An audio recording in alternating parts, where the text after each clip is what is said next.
¿Tienes un enemigo? Alguien que te desea el mal, alguien que trabaja activamente para perjudicarte, alguien que usa su influencia, su posición, su poder para hacerte daño.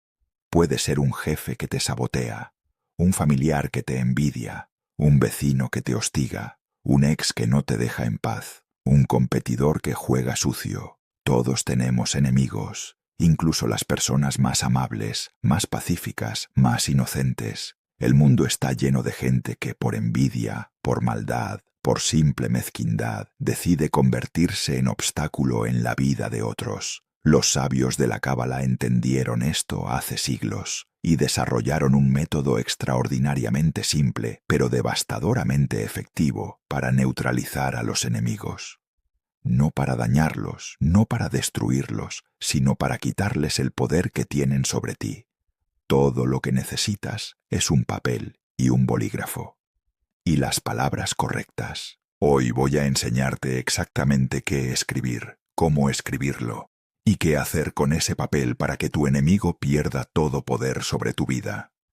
Si hay alguien que te está haciendo la vida imposible, escribe ahora mismo en los comentarios: recupero mi poder. Y quédate hasta el final, porque lo que vas a aprender puede liberarte de una vez por todas. Conocí a una mujer llamada Débora, que vivía un infierno en su lugar de trabajo. Su jefa, una mujer llamada Patricia, había decidido desde el primer día que Débora era su enemiga. No había razón aparente. Débora era competente, profesional, amable, pero algo en ella despertaba la hostilidad de Patricia. Al principio fueron pequeñas cosas: comentarios despectivos en reuniones, correos electrónicos con copia a superiores señalando errores insignificantes, exclusión de proyectos importantes. Débora pensó que era paranoia suya, que estaba exagerando, que quizás Patricia era así con todos, pero no era así con todos. Era específicamente con ella. La situación escaló gradualmente pero implacablemente. Patricia comenzó a asignarle tareas imposibles con plazos ridículos. Proyectos que normalmente requerían 2 semanas debían entregarse en 3 días. Informes que necesitaban datos de otros departamentos debían completarse sin que Patricia autorizara el acceso a esos datos. Era un sistema diseñado para el fracaso. Cuando Débora no podía cumplir porque era físicamente imposible, Patricia documentaba el fracaso meticulosamente y lo enviaba a recursos humanos, con copia a los directores. Construía un expediente de incompetencia que no reflejaba la realidad, pero que parecía muy convincente en papel. Cuando Débora sí cumplía, trabajando noches, fines de semana, sacrificando tiempo con su familia, Patricia encontraba defectos inexistentes o simplemente no reconocía el trabajo. «Esto no es lo que pedí», decía con una sonrisa fría. «Vas a tener que rehacerlo». O peor, tomaba crédito por el trabajo frente a los superiores, presentándolo como si ella misma lo hubiera hecho. Débora empezó a perder el sueño. Se despertaba a las 3 de la mañana pensando en qué nueva trampa le tendería Patricia ese día. Su mente corría en círculos. ¿Qué hice mal? ¿Por qué me odia? ¿Cómo puedo protegerme? Las preguntas no tenían respuestas satisfactorias. Desarrolló ansiedad severa. El solo sonido del correo electrónico entrando le provocaba un nudo en el estómago. Cada vez que veía el nombre de Patricia en su bandeja de entrada, su corazón se aceleraba. Comenzó a tomar medicamentos para poder funcionar, para poder dormir, para poder parecer normal mientras por dentro se desmoronaba. Su matrimonio sufrió enormemente. Llegaba a casa tan agotada emocionalmente que no tenía nada que dar a su esposo e hijos. Marco, su esposo, intentaba entender, intentaba apoyarla, pero era difícil cuando Débora no podía hablar de otra cosa que no fuera Patricia. La obsesión consumía todo el oxígeno de la relación. Los niños notaban que mamá ya no sonreía, que ya no jugaba con ellos, que estaba siempre cansada, siempre preocupada, siempre ausente incluso cuando estaba presente. El pequeño Tomás, de 7 años, una vez le preguntó si estaba enferma. Débora tuvo que encerrarse en el baño a llorar. Lo más frustrante era que Patricia era intocable. Era la favorita del director general. Tenía contactos en todos los niveles de la empresa. Las quejas de Débora a recursos humanos eran ignoradas, o peor, terminaban siendo usadas en su contra. Débora no es jugadora de equipo, decían. Débora tiene problemas de actitud. Después de 2 años de este tormento, Débora estaba considerando renunciar. Pero necesitaba el trabajo. Tenía hipoteca, tenía hijos en colegio privado, tenía responsabilidades. Renunciar significaba destruir la estabilidad financiera de su familia. Una noche, llorando de frustración y agotamiento, Débora le contó todo a su tía Rosa. La tía Rosa era una mujer mayor que había emigrado de Turquía décadas atrás. Venía de una familia sefardí que había mantenido tradiciones por generaciones. La tía Rosa escuchó en silencio. Cuando Débora terminó, su tía le hizo una pregunta extraña. ¿Tienes papel y bolígrafo? Débora, confundida, asintió. Entonces tienes todo lo que necesitas para neutralizar a esa mujer. Ven, te voy a enseñar algo que mi madre me enseñó y que su madre le enseñó a ella, y así hasta donde alcanza la memoria. Lo que la tía Rosa le enseñó esa noche es exactamente lo que voy a compartir contigo ahora. Pero primero, déjame contarte qué pasó con Débora. Siguió las instrucciones de su tía al pie de la letra. Escribió lo que debía escribir en el papel. Hizo con él lo que debía hacer. Y esperó. Los cambios no fueron instantáneos, pero fueron innegables. En la primera semana, Patricia estuvo extrañamente ausente. Problemas de salud, dijeron. Nada grave, pero suficiente para mantenerla fuera de la oficina varios días. En la segunda semana, Patricia regresó, pero parecía distraída, menos enfocada en atacar a Débora. Otros problemas ocupaban su mente. Rumores de reestructuración en la empresa la tenían preocupada. En el primer mes, se anunció efectivamente una reestructuración. El departamento de Patricia sería fusionado con otro.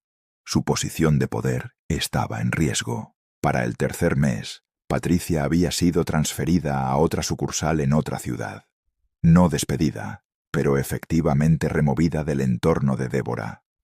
Se fue con una mezcla de alivio y resentimiento, sin saber por qué su carrera, que había parecido tan sólida, de repente se había tambaleado.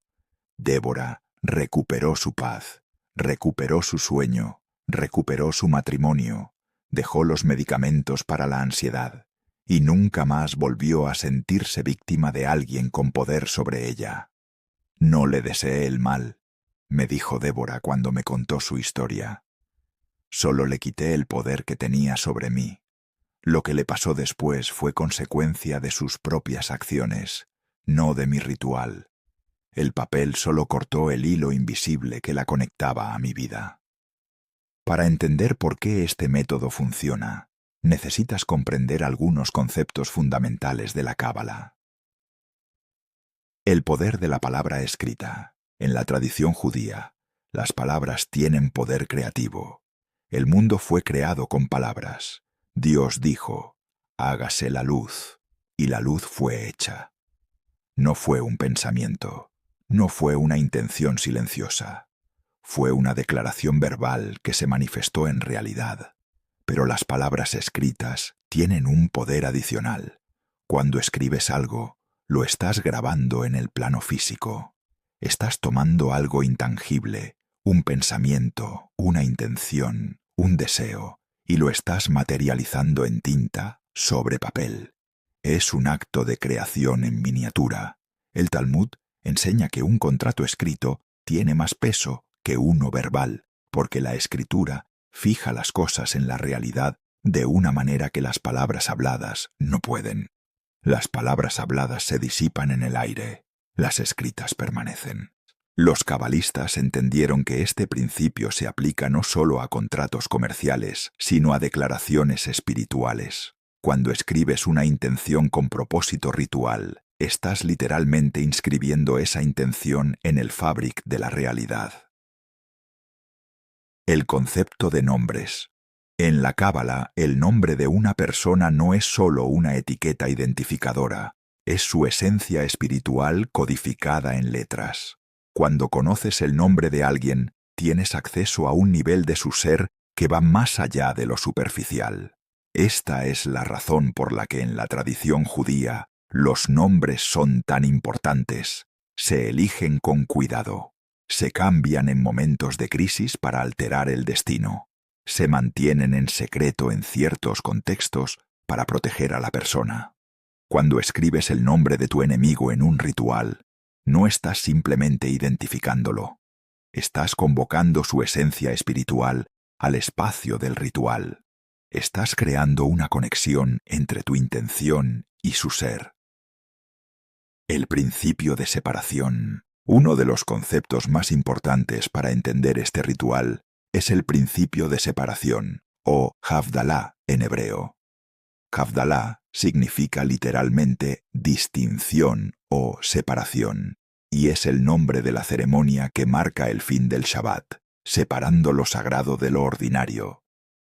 Los cabalistas enseñan que la separación es una herramienta espiritual poderosa. Cuando dos cosas están mezcladas o conectadas de manera dañina, la separación restaura el orden. Cuando tu vida está entrelazada con la influencia de un enemigo, la separación corta ese lazo y te libera. El ritual del papel funciona precisamente a través de este principio. No estás atacando a tu enemigo. No estás enviándole mal. Estás separándote de él. Estás cortando el hilo invisible que lo conecta a tu vida, que le permite afectarte, que le da poder sobre ti. La diferencia entre justicia y venganza. Este punto es crucial y debo enfatizarlo claramente. El ritual que voy a enseñarte no es para venganza. La venganza es desear activamente el mal para otro. Es querer que sufra, que pierda, que sea destruido. La venganza genera karma negativo para quien la ejerce. Lo que este ritual hace es diferente. Es un acto de justicia, de protección, de liberación. Estás pidiendo que el poder injusto que alguien tiene sobre ti sea removido. Estás pidiendo libertad de su influencia. Lo que le pase a esa persona después no es tu responsabilidad ni tu intención. Si tu enemigo tiene poder sobre ti porque es genuinamente más capaz, más trabajador, más merecedor de su posición, este ritual no lo afectará. Solo funciona cuando el poder es injusto, cuando se basa en maldad, manipulación o abuso. El ritual no invierte las jerarquías legítimas, solo disuelve las opresiones ilegítimas. Esta distinción es importante porque determina tu intención al hacer el ritual. Si lo haces con odio, con deseo de destrucción, con fantasías de ver a tu enemigo arruinado, estás pervirtiendo su propósito y probablemente te dañarás más a ti mismo. Si lo haces con sereno deseo de libertad, de protección, de separación, funcionará como debe funcionar. Para este ritual necesitarás elementos muy simples, probablemente todos ya los tienes en tu casa. Primero, papel blanco. Debe ser papel blanco, sin líneas, sin marcas. El blanco representa pureza, y también es una superficie neutral donde puedes inscribir tu intención sin interferencia. Un papel rayado o cuadriculado tiene ruido visual que puede diluir el poder de lo que escribes. El tamaño del papel no importa mucho. Puede ser una hoja completa o un cuarto de hoja. Lo importante es que sea blanco y limpio. Segundo, bolígrafo de tinta negra. La tinta debe ser negra, porque el negro es el color de la definición, de los límites, de la separación. Cuando escribes con tinta negra sobre papel blanco, estás creando el máximo contraste posible, la separación más clara entre lo escrito y lo no escrito. No uses lápiz porque puede borrarse. No uses colores porque diluyen la intención. Negro sobre blanco, así de simple. Tercero, una vela blanca. La vela será usada al final del ritual. El fuego es el elemento de transformación. Lo que el fuego toca, lo transforma. En este caso, transformará tu declaración escrita de intención fija a energía liberada. Cuarto, un recipiente resistente al fuego. Necesitas algo donde quemar el papel de manera segura. Puede ser un cenicero grande, un plato de cerámica, una olla vieja, nada de plástico, nada inflamable. Quinto, sal marina. Una pequeña cantidad de sal marina para después del ritual. La sal purifica y sella. Sexto, privacidad. Este ritual debe hacerse a solas, en un lugar donde nadie te interrumpa. La presencia de otros diluye la energía del ritual y además es algo privado que no necesitas explicar a nadie. Naruna. Paso 1. Preparación mental. 5 minutos. Antes de escribir nada, necesitas preparar tu mente. Siéntate en un lugar tranquilo con todos los materiales frente a ti. Cierra los ojos y respira profundamente 3 veces. Con cada respiración, libera la emoción cruda que sientes hacia tu enemigo. El enojo, el miedo, la frustración, el resentimiento. Suéltalos con cada exhalación. No los necesitas para este ritual. De hecho, interfieren con él. Lo que necesitas es claridad. Una visión clara de quién es esta persona y cómo te está afectando. No emoción turbia, sino entendimiento claro. Visualiza a tu enemigo, no como un monstruo, no como una caricatura malvada, sino como lo que es, una persona con su propio camino, que se ha cruzado con el tuyo de manera dañina. Reconoce su humanidad, aunque deplores sus acciones. Ahora, formula tu intención. No quiero que sufra. No quiero que lo despidan. No quiero que le pase algo malo. Tu intención debe ser: quiero ser libre de su influencia. Quiero que su poder sobre mí sea disuelto. Quiero separar mi camino del suyo. Cuando tengas esta intención clara y limpia en tu mente, abre los ojos. Estás listo para escribir. Va. Paso 2. La escritura del nombre. 5 minutos. Toma el papel blanco y el bolígrafo negro. En el centro del papel, escribe el nombre completo de tu enemigo. Si conoces su nombre completo legal, úsalo. Si solo conoces su nombre común, usa ese. Lo importante es que sea el nombre por el que tú lo identificas en tu mente. Escribe el nombre de manera clara, legible, con intención. Cada letra que traces es un paso hacia la separación. Debajo del nombre, escribe la relación que tiene contigo. Por ejemplo, mi jefa, mi vecino, mi cuñado, mi expareja. Esto clarifica el contexto de la conexión que vas a cortar. Paso 3. La declaración de separación. 10 minutos. Debajo de lo que ya escribiste, vas a escribir una declaración. Esto es lo más importante del ritual, así que presta mucha atención. La declaración debe incluir estos elementos. 1. Reconocimiento del poder que esta persona ha tenido sobre ti. 2. Declaración de que ese poder ya no es válido. 3. Petición de separación. 4. Afirmación de tu libertad. Aquí te doy un modelo que puedes usar textualmente o adaptar. Yo, tu nombre completo, reconozco que nombre del enemigo ha tenido poder sobre mi vida. Este poder se ha manifestado en: describe brevemente cómo te ha afectado: acoso, sabotaje, envidia, manipulación, etc. Hoy declaro que este poder ya no tiene validez. No fue otorgado con justicia. No es merecido. No lo acepto más.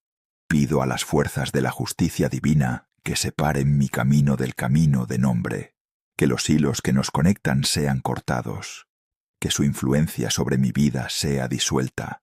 No deseo mal para nombre. Solo deseo libertad para mí. Que cada uno siga su camino sin que se crucen más. Que así sea. Ken Yehi Ratson. Amén. Escribe esto con tu letra, con cuidado, sin prisas. Cada palabra que escribes está siendo inscrita en la realidad. Paso 4. El sellado con el nombre divino. 5 minutos. Debajo de la declaración, escribe las siguientes letras hebreas. Si no conoces el hebreo, Cópialas cuidadosamente. SHD. Estas letras, Shin Dalet Yod, forman el nombre divino Shaddai, que significa el Todopoderoso, pero también contiene las iniciales de Shomer Daltot Israel, guardián de las puertas de Israel.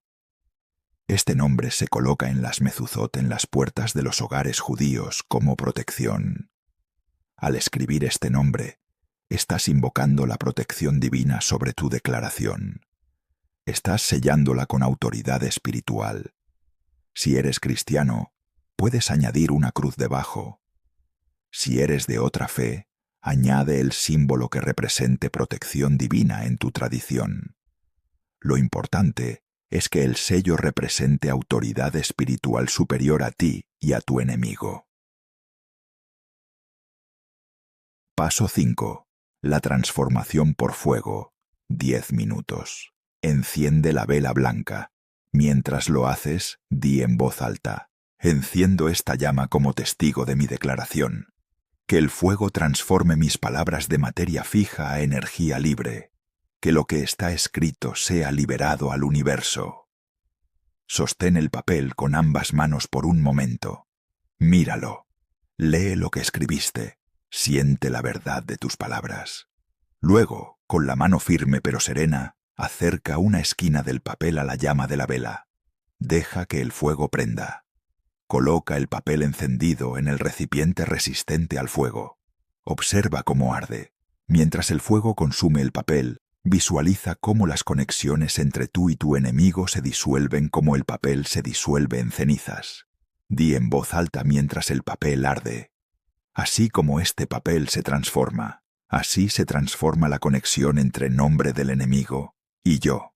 Lo que estaba atado, ahora está suelto. Lo que estaba conectado, ahora está separado. Lo que tenía poder, ahora está neutralizado. Deja que el papel se consuma completamente. No lo apagues, no lo toques. Deja que el fuego haga su trabajo hasta el final. Paso 6. El sellado con sal. 5 minutos. Cuando el fuego se haya extinguido y solo queden cenizas, toma un poco de sal marina y espolvoréala sobre las cenizas. La sal sella el ritual, previene que la energía dispersada regrese y purifica cualquier residuo. Di mientras espolvoreas la sal: con esta sal sello mi libertad. Ninguna conexión puede restablecerse, ningún poder puede regresar. Estoy libre, estoy protegido, estoy separado. Las cenizas mezcladas con sal deben ser desechadas en agua corriente. Puedes tirarlas por el desagüe mientras corre el agua, o llevarlas a un río o al mar si tienes acceso. El agua corriente se lleva los últimos residuos del lazo que cortaste. Paso 7. La declaración final. 2 minutos. Después de desechar las cenizas, lava tus manos 3 veces. Mientras lo haces, di: mis manos están limpias de esta conexión. Mi vida está libre de este poder. Avanzo sin esta carga. Apaga la vela soplando suavemente. El ritual está completo. Después de realizar el ritual, estarás atento a las siguientes señales. Primera señal: paz interior. La primera señal, a menudo la más rápida en manifestarse, es un cambio en tu estado interno. Antes del ritual, pensabas en tu enemigo constantemente. Te despertabas pensando en él. Te dormías pensando en él.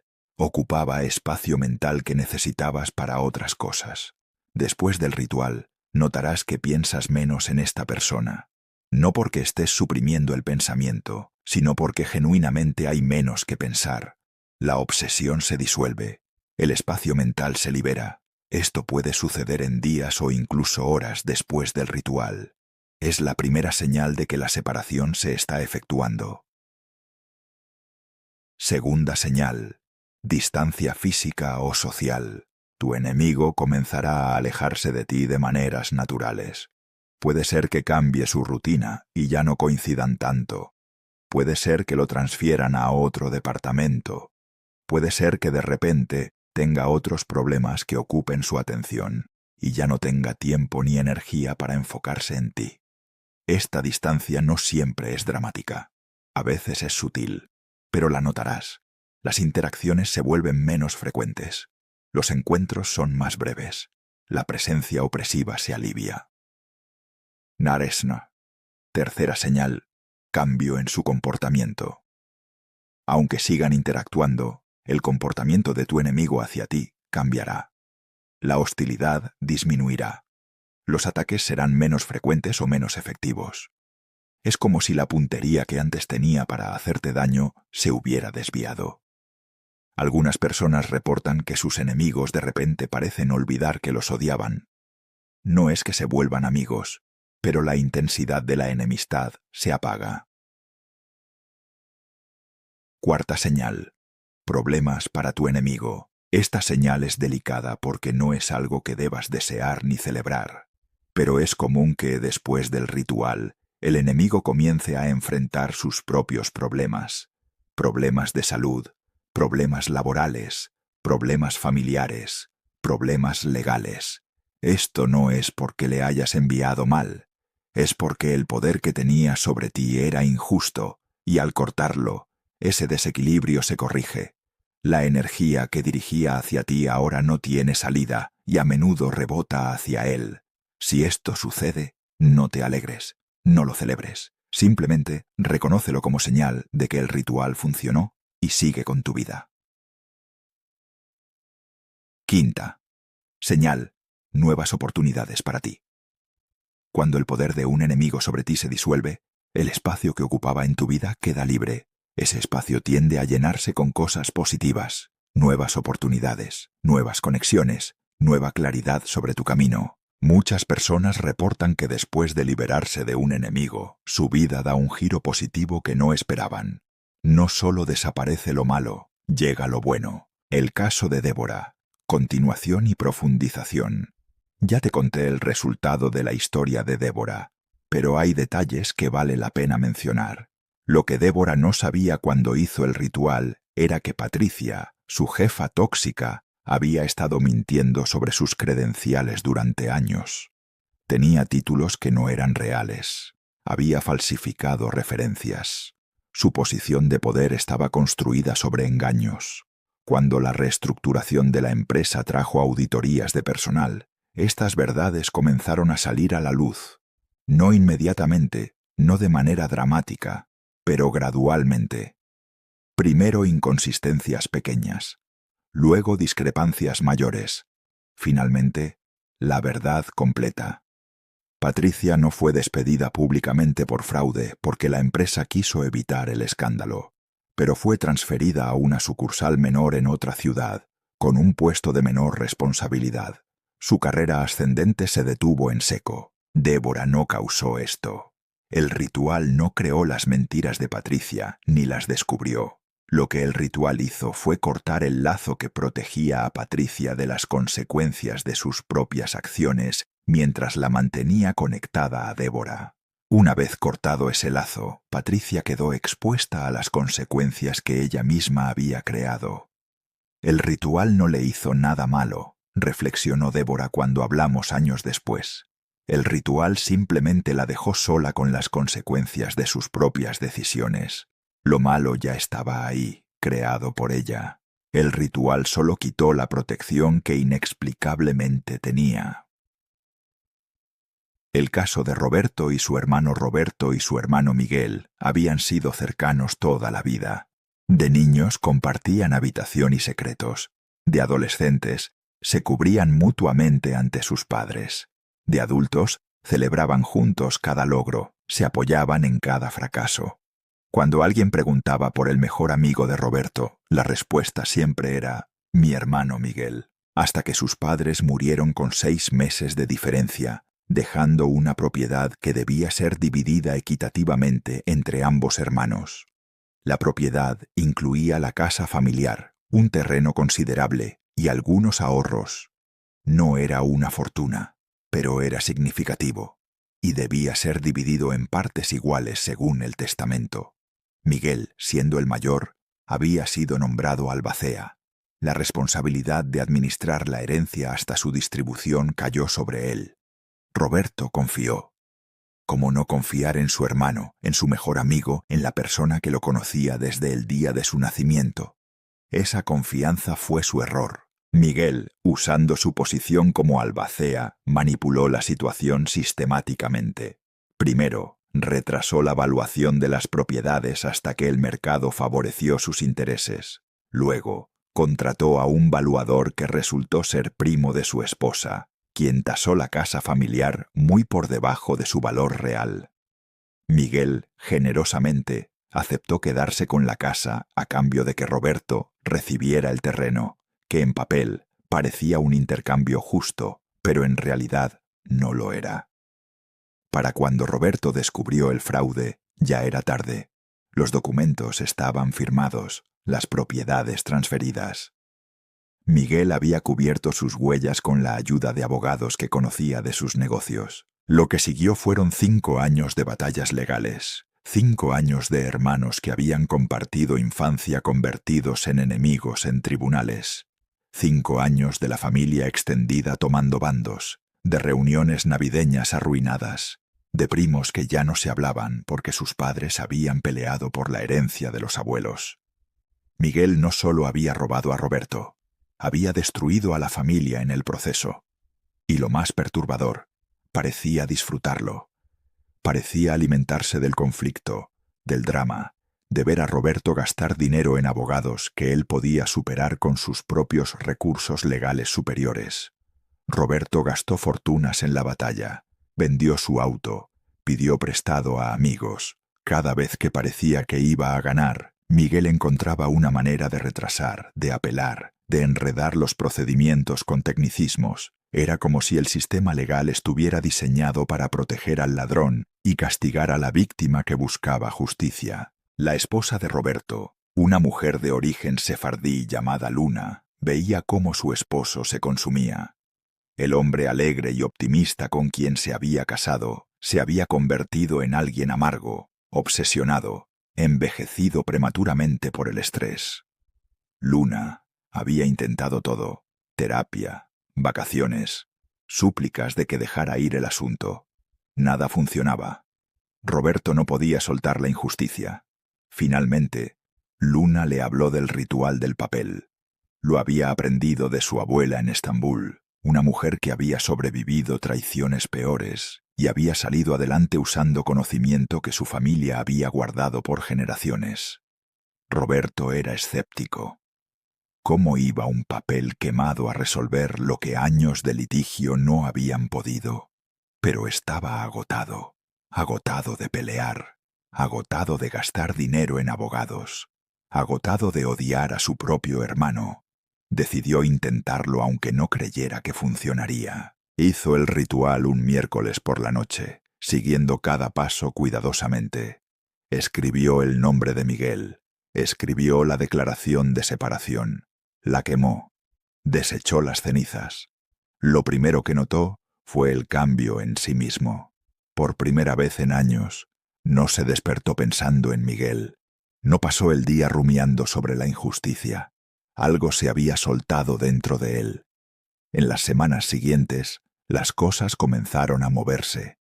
El abogado de Miguel, que había sido su arma principal durante años, de repente renunció al caso citando diferencias irreconciliables. Miguel tuvo que buscar otro abogado, lo cual retrasó sus tácticas dilatorias. Luego, un juez que antes había parecido favorable a Miguel fue recusado por un conflicto de intereses no relacionado con el caso. El nuevo juez era estricto, directo, impaciente con maniobras legales. Para el 6.º mes después del ritual, se llegó a un acuerdo. Roberto no recuperó todo lo que le correspondía, pero recuperó lo suficiente. Y más importante, el caso se cerró. La pelea terminó. Miguel quedó con su parte robada, pero también quedó solo. Su esposa lo dejó durante el proceso, harta de vivir con un hombre consumido por codicia. Sus hijos no le hablan. La familia que destruyó para quedarse con una propiedad se disolvió completamente. Roberto, por su parte, reconstruyó.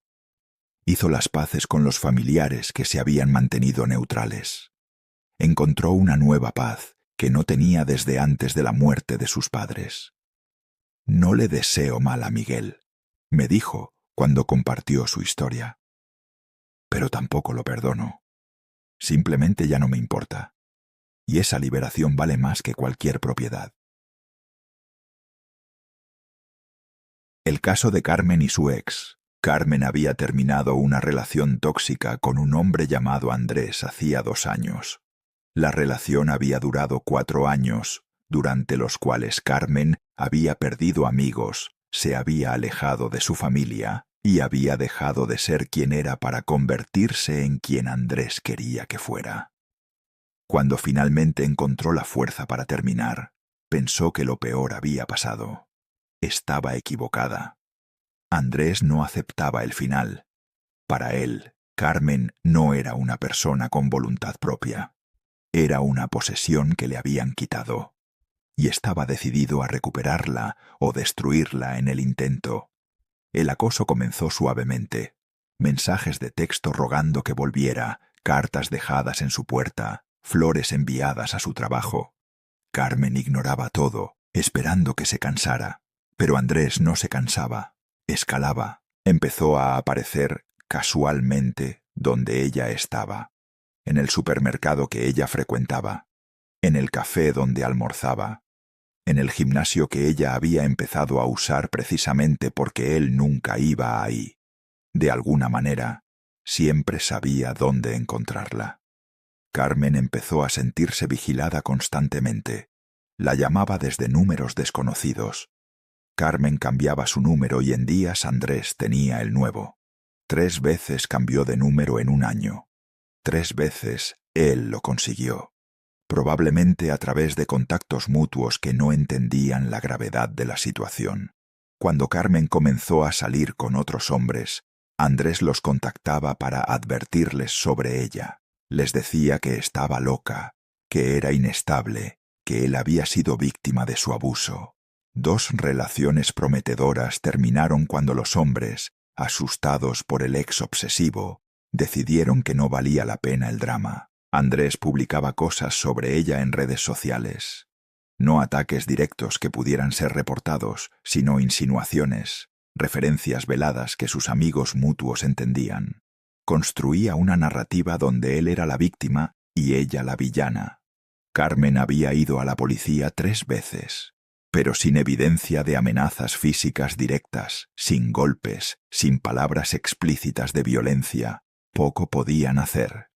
Técnicamente no ha cometido ningún delito, le explicaron con mezcla de simpatía e impotencia.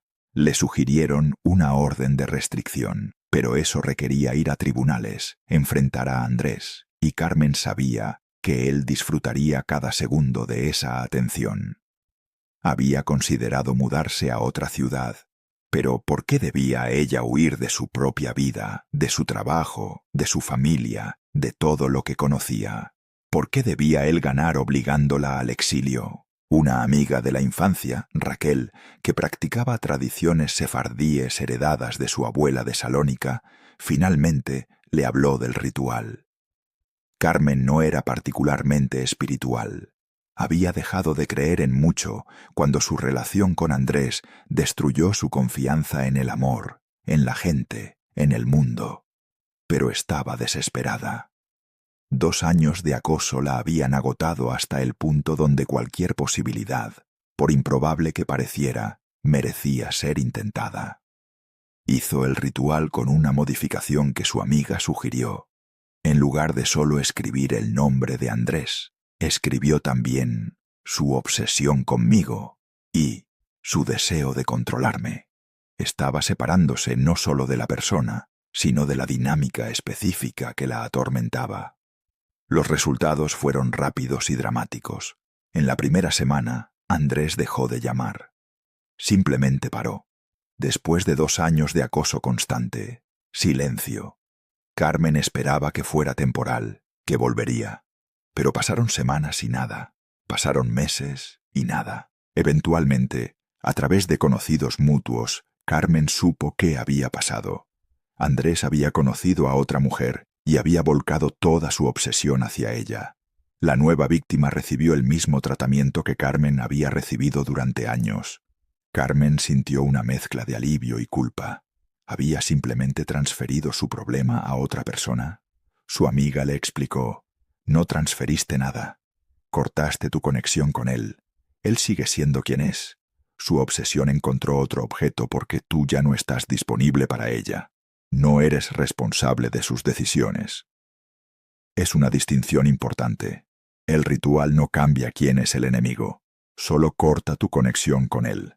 Lo que el enemigo haga después es responsabilidad suya, no tuya. El caso del empresario y su socio Daniel había iniciado un negocio con su mejor amigo, Fernando. Durante años, trabajaron juntos en perfecta armonía. El negocio creció. La amistad parecía sólida, pero cuando el negocio se volvió realmente exitoso, Fernando cambió. Comenzó a tomar decisiones unilaterales. Desvió fondos a cuentas personales. Registró patentes a su nombre que deberían haber sido de la sociedad. Cuando Daniel confrontó estas acciones, Fernando lo amenazó. Tenía abogados mejores, tenía más contactos. Si Daniel intentaba pelear, perdería todo. Daniel consultó abogados. Todos le dijeron lo mismo. Tenía razón moralmente, pero legalmente Fernando había cubierto sus huellas bien. Una batalla legal sería larga, costosa e incierta. Mientras Daniel evaluaba sus opciones, su madre, una mujer mayor de familia sefardí, le contó sobre el ritual del papel. Daniel, como muchos empresarios, era pragmático y escéptico de lo espiritual, pero amaba a su madre y decidió honrarla intentándolo. Hizo el ritual con una intención muy específica. No quería destruir a Fernando. No quería el negocio para él solo. Quería justicia. Quería que la verdad saliera a la luz. Escribió exactamente eso en su declaración. Lo que sucedió en los meses siguientes fue extraordinario. Fernando, sintiéndose invencible después de neutralizar a Daniel, se volvió descuidado. Intentó la misma estrategia con un tercer socio en otro negocio, pero este socio era menos pacífico que Daniel. Contrató investigadores privados. Encontró evidencia de los fraudes de Fernando no solo en su negocio, sino en el de Daniel también. Una demanda se convirtió en varias. Las autoridades fiscales se involucraron. Periodistas comenzaron a investigar. Lo que había sido un secreto entre dos socios se convirtió en un escándalo público. Fernando perdió no solo el negocio con Daniel, sino todos sus negocios. Perdió su reputación, enfrentó cargos criminales. Su esposa lo dejó. Sus hijos se avergonzaban de él. Daniel, mientras tanto, recuperó su parte del negocio original en un acuerdo supervisado por la corte. No ganó tanto como hubiera ganado si Fernando no hubiera robado, pero ganó lo suficiente. Y ganó algo más valioso. La verdad salió a la luz exactamente como había pedido en su ritual. No le deseé nada de lo que le pasó, me dijo Daniel. Solo pedí verdad y justicia. El universo se encargó del resto. Fernando creó su propia destrucción. Yo solo corté la conexión que me ataba a su destino. Este ritual es poderoso, pero como todo lo poderoso, puede ser mal usado. Aquí están las advertencias que debes tener en cuenta. Error. Número 1. Usarlo por venganza. Ya lo mencioné antes, pero vale la pena repetirlo. Si tu motivación es venganza, si quieres ver sufrir a tu enemigo, si te alimentas de fantasías de su destrucción, no hagas este ritual. La venganza contamina la intención. En lugar de cortar el lazo, lo fortalece. En lugar de liberarte, te ata más. En lugar de protegerte, te expone. Antes de hacer el ritual, examina honestamente tu corazón. ¿Quieres libertad o quieres sangre? Si la respuesta es sangre, trabaja primero en soltar esa necesidad.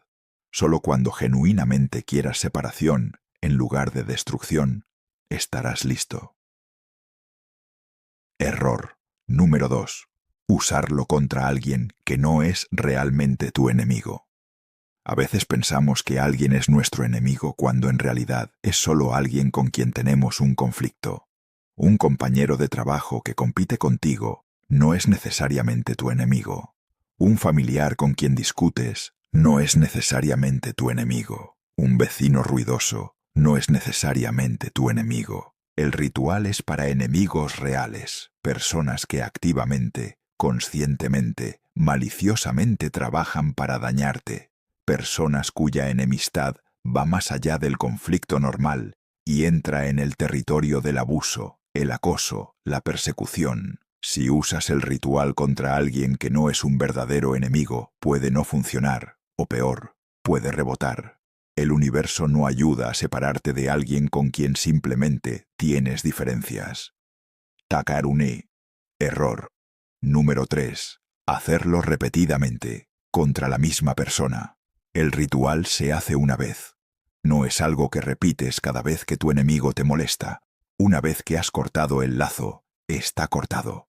Repetir el ritual implica que no confías en que funcionó, y esa falta de fe puede efectivamente debilitar el trabajo. Si haces el ritual y sientes que no funcionó, espera. Dale tiempo. Los efectos pueden tomar semanas o meses en manifestarse completamente. Si después de 3 meses no ves ningún cambio, entonces puedes considerar hacerlo nuevamente, quizás con intención más clara o en un momento más propicio. Error. Número 4. Contarle a tu enemigo nunca, bajo ninguna circunstancia, le cuentes a tu enemigo que hiciste este ritual. No lo amenaces con él. No lo menciones ni siquiera indirectamente. Primero, porque darle información sobre tus métodos le da poder. Segundo, porque la jactancia corrompe la intención espiritual. Tercero, porque si algo malo le pasa y sabe que hiciste un ritual, puede tomar acciones contra ti alegando brujería o acoso. El ritual es un asunto entre tú, tu papel, tu fuego y el universo. Nadie más necesita saber. Error. Número 5. Descuidar las acciones prácticas. El ritual no reemplaza las acciones prácticas necesarias para protegerte. Si tu enemigo te está acosando, aún debes documentar. Aún debes ir a la policía si es necesario. Aún debes protegerte legalmente. Piensa en el ritual como un complemento, no como un sustituto. Actúa en el plano espiritual mientras también actúas en el plano físico. Los dos trabajan juntos. Error. Número 6. Hacerlo en un estado emocional alterado. No hagas el ritual inmediatamente después de una confrontación con tu enemigo. No lo hagas mientras lloras de rabia. No lo hagas mientras tus manos tiemblan de miedo. Espera a estar calmado. Espera a poder pensar claramente. El ritual requiere claridad de intención, y la claridad no existe cuando las emociones están desbordadas. Un buen indicador de que estás listo. Puedes pensar en tu enemigo sin que tu pulso se acelere. Puedes decir su nombre sin escupir. Puedes recordar lo que te hizo sin sentir que vas a explotar. Esa calma es el estado necesario para el ritual. Mao. Error. Número 7. Esperar resultados específicos. Pediste separación y libertad. No pediste que tu enemigo perdiera su trabajo, su salud, su familia. Lo que le pase a tu enemigo después del ritual no es asunto tuyo y no deberías tener expectativas sobre ello. Si esperas resultados específicos, estarás constantemente evaluando si el ritual funcionó, basándote en criterios equivocados.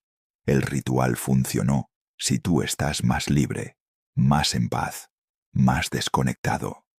Lo que le pase a tu enemigo es una consecuencia secundaria, no el objetivo principal. Lo que te he compartido hoy es conocimiento que ha liberado a innumerables personas de enemigos que parecían invencibles. Jefes tóxicos que controlaban carreras, familiares envidiosos que envenenaban reuniones, exparejas acosadoras que no permitían seguir adelante, socios traicioneros que robaban el fruto de años de trabajo, vecinos hostiles que convertían el hogar en un campo de batalla, competidores desleales que jugaban sucio mientras predicaban ética. Todos estos enemigos tenían algo en común: un poder injusto sobre la vida de alguien que no lo merecía, un poder que no ganaron por mérito, que no obtuvieron por superioridad, sino que tomaron por malicia, por manipulación, por simple maldad.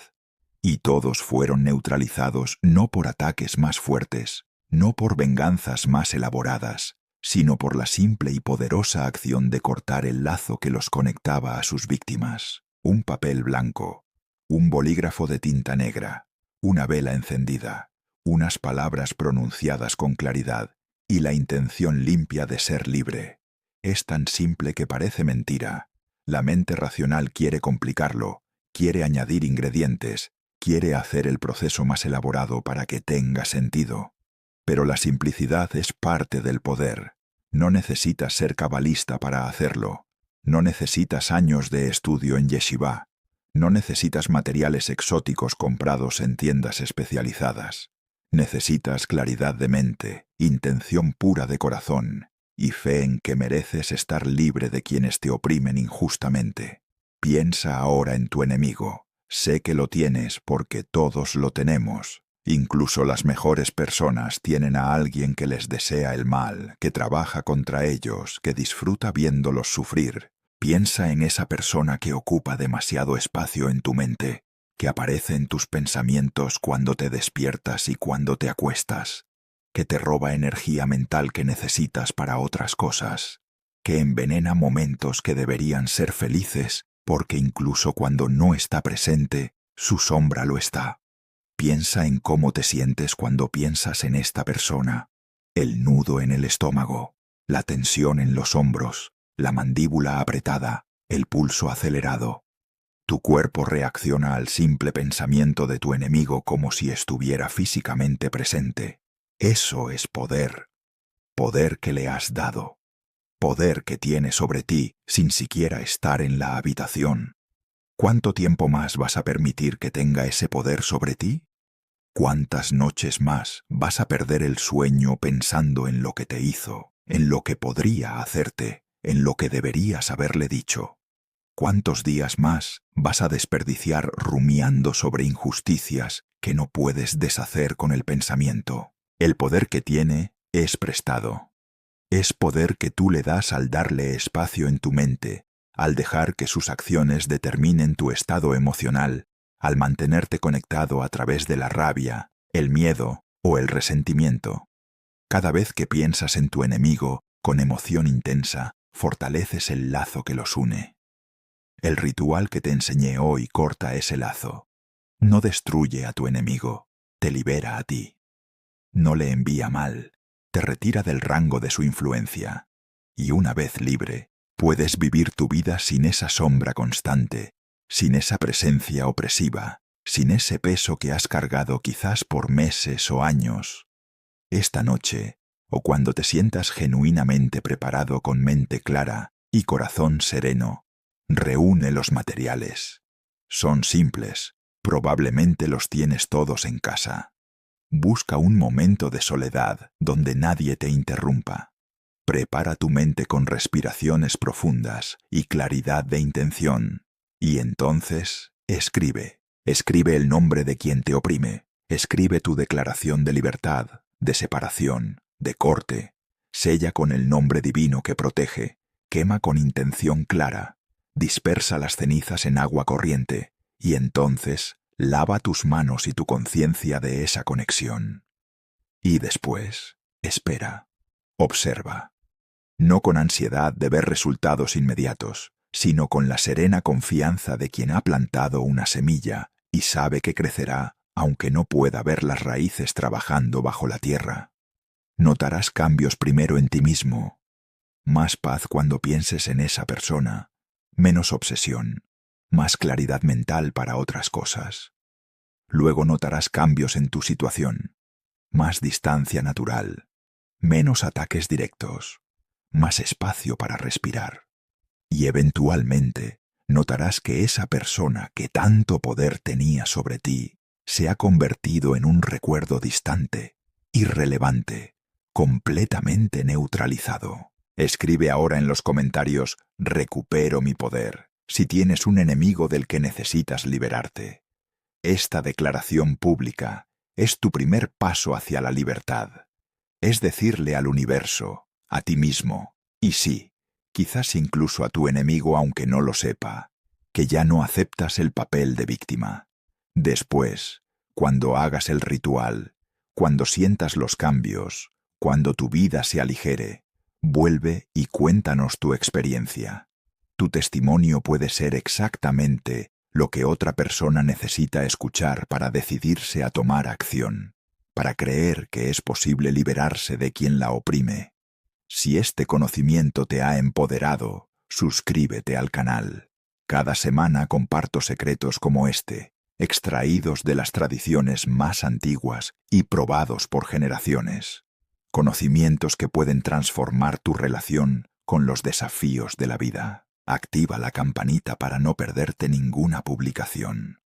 Comparte este video con alguien que sabes que está sufriendo por culpa de un enemigo, alguien que necesita liberación, alguien que merece paz, pero no sabe cómo conseguirla. El próximo video revelaré un secreto sobre tu entrada, la puerta de tu casa. Hay algo que debes colgar en ella que atraerá protección y prosperidad. No es lo que piensas, no es la mezuzá tradicional, es algo adicional que los sabios descubrieron y que puede transformar la energía de tu hogar. Que tus enemigos pierdan su poder sobre ti. Que los lazos que te oprimen sean cortados. Que camines libre, protegido, dueño de tu propio destino. Baruch Hashem. Shalom.